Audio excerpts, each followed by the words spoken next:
All right, everyone. Thank you so much for joining me for today's 10-minute burst of innovation. First of all, let me just say thank you to all of you for being here. This is such an important topic, and I just love that you're here kind of week after week to learn and grow. It tells me that you have this incredible growth mindset and that you really recognize the power of innovation to make those shifts you need to make, especially right now. So today's topic is all about how to build an inclusive culture, but not get into the consensus trap. I think we all know, and we've probably all experienced, that consensus actually leads to really watered down bad ideas, bad decision-making, bad thinking, bad all the way around. Because in order to appease everyone, right, you've got to pull away a lot of layers, and it ends up just being the vanilla version of whatever you started with. And this is true for new product ideas, services. This is true for internal processes. I was in this meeting once, I just have to tell you, and the leader said something. It was a decision we were trying to make about whether to launch this new consulting service. And they were pretty adamant about it. And then they said, hey, what do you all think? There were 30 of us in the room. This was a town hall meeting. And everybody piped in, which I thought was awesome, right? That was the inclusive part. But the mistake our leader made at that point was he then took everybody's thinking and incorporated everything into his idea. So what he started with was brilliant, but needed refinement and needed the input. And what we ended with was watered down consensus. And on top of that, he then made the mistake of never coming back and sharing with any of us why he made the decisions he made. I'm going to cover that with this innovation feedback loop that I have that I want to share with you about how to not get into that trap. Because what we want to do is build an inclusive culture that taps the power of diversity of thinking, but does not create a consensus culture. And I think we've all experienced this too. The reality is your people don't want a consensus culture. They want a collaborative culture and they want an aligned culture. And that is very different. So inclusive behavior maximizes innovation. So I took some notes. I wanted to make sure to cover a few things. Inclusive behavior maximizes innovation. And it does so because A, it allows you to quickly leverage the diversity of thinking on your team. If you have an inclusive culture, it is easy to get people's opinion. It is easy for people to debate and argue and move ideas forward. With inclusive cultures, by the way, the research has shown that employees are more likely to take risks, to challenge the status quo, to embrace expansive thinking, they're more open to new ideas. That's what inclusivity does. And, oh, by the way, I just learned this morning as I was doing a little bit of digging. A study shows that let me say that differently. An inclusive culture leads to 75% more likelihood of taking action on ideas. So not only do we generate stronger, more brilliant innovation as an inclusive culture, but we're also actually more likely to take action on those ideas, on those decisions as well. And I think you and I both know there's a knowing and there's a doing, and the impact happens in the doing as well. So I want to share with you 3 tips for creating an inclusive culture that lead to that innovation and collaboration, but actually avoid consensus. So the first one is, and this is the foundation of all of it. I talk a lot about this in my book. Google has done some incredible studies on this if you want to look it up. The first one is psychological safety. The team needs to feel that it is okay to be vulnerable, to be wrong, to not know the answer, to say something realizing that as you say it, maybe it could be a bad idea. And I say that a little bit in jest because I think the point there is people need to feel like they're not going to be judged for saying like, hey, but what about this crazy thought? Or, hey, what about that crazy thought?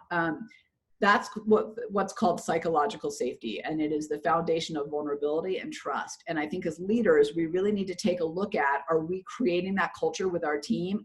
And are we rewarding those behaviors that lead to psychological safety, like supporting a team member, celebrating a failure, making sure that there are people on your team who are toxic? So when I was leading this consulting firm, we were small. It was an innovation and brand strategy firm. And we were, by small, I mean tiny team. We worked with Procter & Gamble, General Mills, and IBM, and all these big companies, Disney, all these big companies. But we had 2 people on our team of probably 18 who were toxic.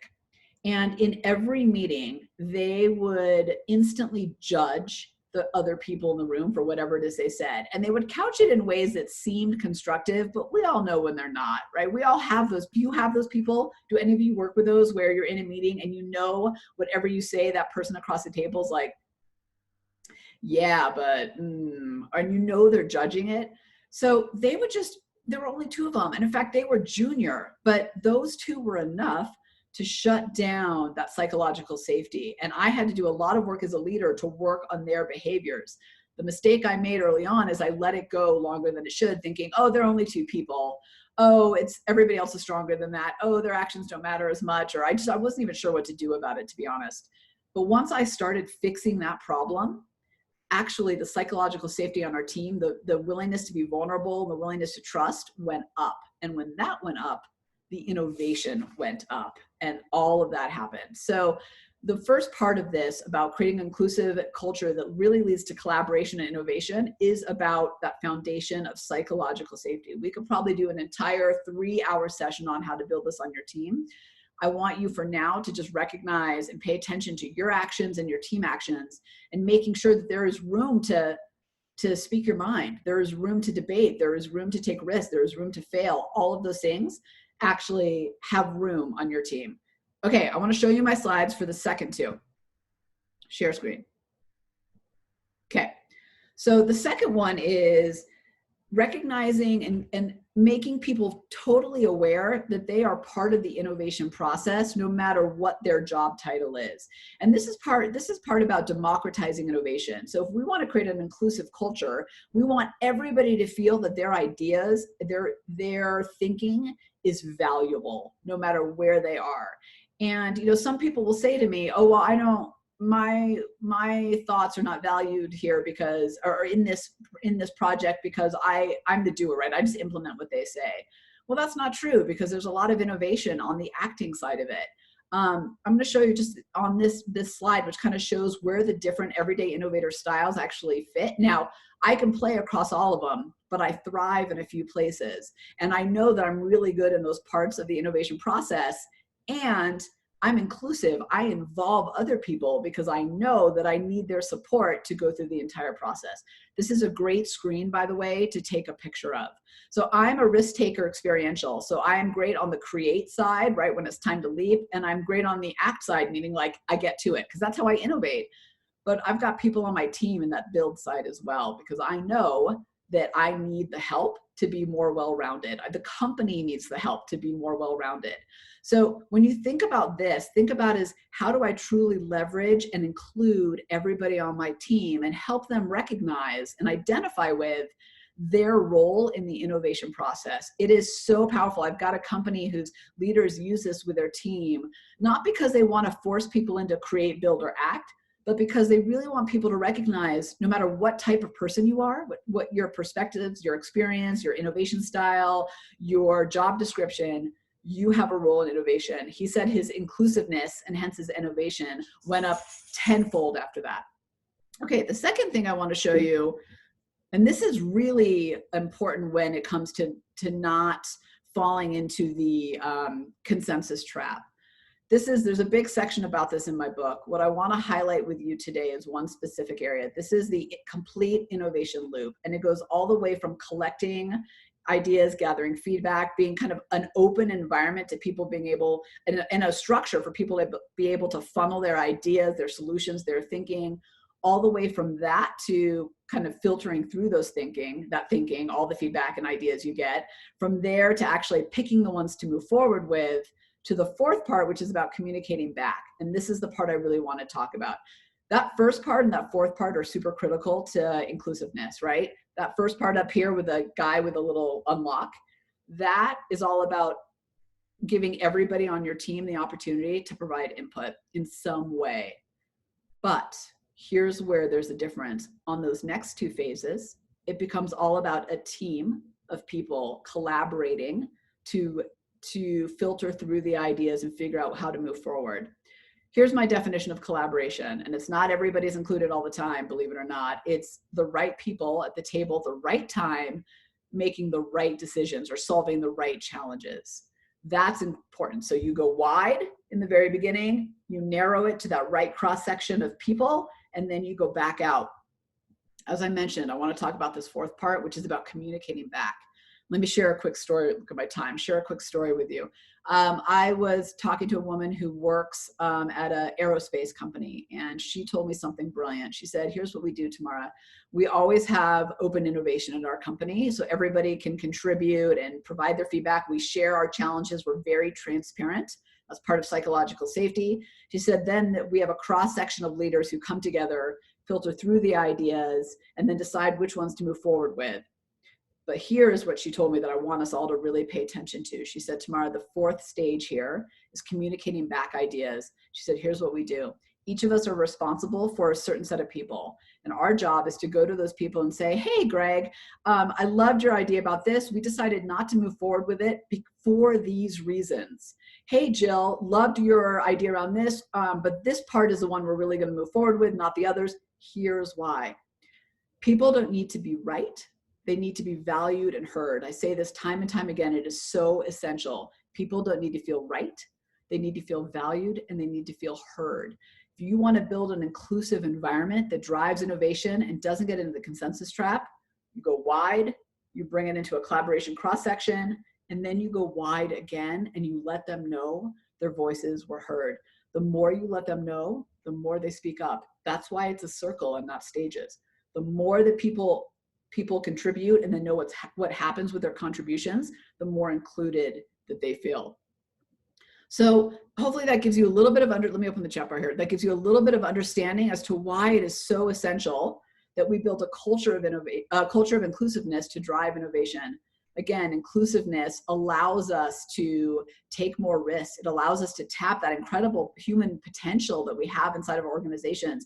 It allows us to have that constructive conflict that we need to have. It allows us to embrace expansive thinking. We need inclusiveness to do that. But we've also got to make sure that we're driving it towards collaboration and innovation and not consensus. All right, I'm a couple seconds or minutes over. I apologize. I'd love to know what you got out of it as I kind of close out and people log off. So if you got a sec and you just are like, oh, Tamara, this is the part that really spoke to me, I'd love to know about it in the chat bar. Let me know, or you can shoot me an email later. But I love the chat bar because I'm here right now.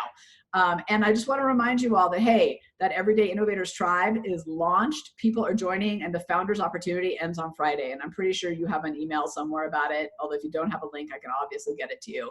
But this is where we start to really roll up our sleeves and do even more of this and go even deeper. So I'd love to see you there. Inclusiveness leads to collaboration, which leads to innovation and avoiding the consensus trap. Let me know if any of you need the slides to go back to. So if you want to take a screenshot, I'm happy to do that. What is said, Tom says, closing the loop with feedback was critical, whether positive or negative. Yes, exactly. And again, if you go to me, Tom, and you say, you know, Tamara, this idea is not going to work right now, and here's why, I feel heard and I feel valued and I'm open to it. And if you say it with honesty and transparency, I'm cool with it. I'm going to keep submitting until one of my ideas flies. But if you don't tell me, I'm not going to. I'm done, because now I don't feel valued in any way. The last point seems obvious, yet where it's forgotten. Yeah, totally right. It's totally, hopefully that's all how it works. It's so obvious that it's like a dumb moment. Lovely idea of driving towards innovation and not consensus. Yeah, inclusiveness is so important, but sometimes we get so wrapped up in inclusion that we forget to take those next steps to be smart and to drive that collaboration to get to innovation. Consensus is a nasty trap and it waters down everything. I've seen it and I've done it time and time again, and it does not work. So, all right. I hope to see you all on the tribe, because there's some amazing stuff happening in our private Facebook group, everything going on. Love seeing you on the 10-minute burst of innovation. Thank you for being here. Let me know how you're doing. Shoot me an email. Thank you for letting me know here how it's going. So appreciate that. And I will see you all Monday for some more innovation. I got some juicy topics for next week that's hopefully going to shift us even more. Okay, see you next time. Oh, Kirby just said, I think the step of telling people, yes, we are moving forward with this idea and here's why. Yeah, Kirby, you would love that. It's actually an engineer company that does that, and they are brilliant at it. And I asked her, does it take a lot of time? And she said, yeah, it does, but it saves us time on the back end because we move forward with smart innovation and everybody's got buy-in and everybody's included. So yeah, it takes a little bit more time, but totally worth it. All right, everybody, thank you. And Kirby, I'm glad we got your chat bar figured out. That was weird.